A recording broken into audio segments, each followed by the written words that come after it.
An update now on that urgent rescue mission at the South Pole involving a Calgary-based aviation team. The National Science Foundation says 2 employees who need urgent medical attention have been evacuated, and so far everything is going according to plan. It was no easy feat for the small plane. It is winter in Antarctica right now. Conditions are cold, dark, and dangerous. Usually planes don't fly there between February and October. The pilot had to land on hard-packed snow using skis. The medical evacuation flight was arranged for 1 patient, but a second person's health deteriorated in the past few days. Both are being taken to a hospital in South America for undisclosed treatments. The 2 twin otters from Kenn Borek Air set out from Calgary on June 14. After 2 days, the crew made it to the southern tip of Chile, where they were delayed due to bad weather. On Monday, 1 plane was finally able to fly the 4.5 hours to the Rothera research station. And on Tuesday, it flew another 9 hours inland to the South Pole station where the 2 employees were. This morning, the crew and patients began their return journey and landed back in Rothera.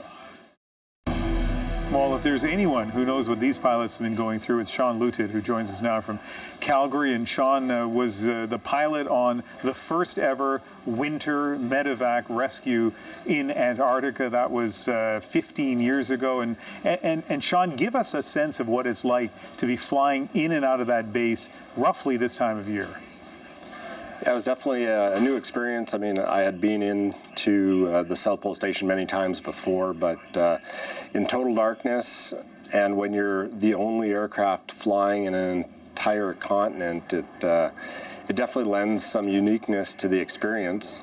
As you were coming into the base, the lights they had there were, I guess, fires that they had set. So you're dealing with the darkness, you're dealing with the cold, and what was involved in that landing?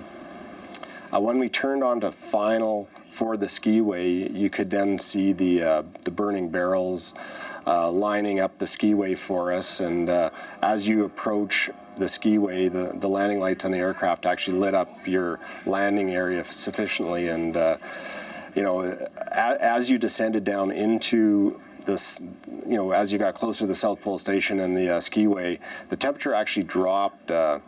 There's an inversion there when we were there, so on the ground is minus 68 degrees Celsius, but even 1,000, 1,500 feet above that is 10, 15 degrees warmer. One last thing, you pick up the person that you're evacuating, and you're on the ground now in minus 68. You have to have enough fuel in the Twin Otter for that 9 or 10 hour flight ahead, and your plane kind of got stuck.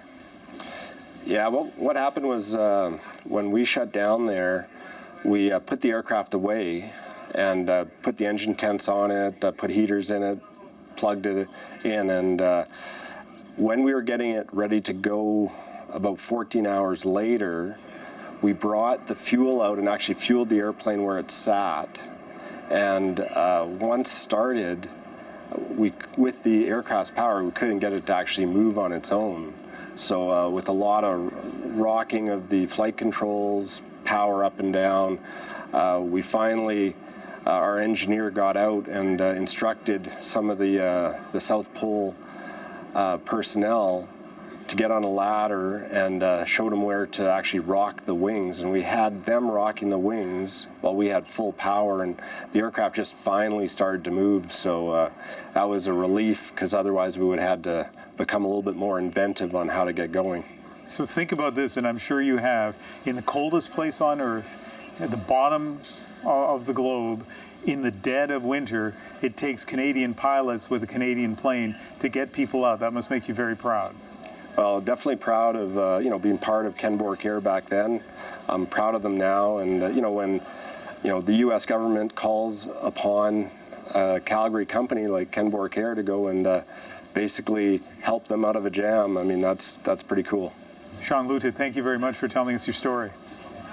No problem. Have a good day.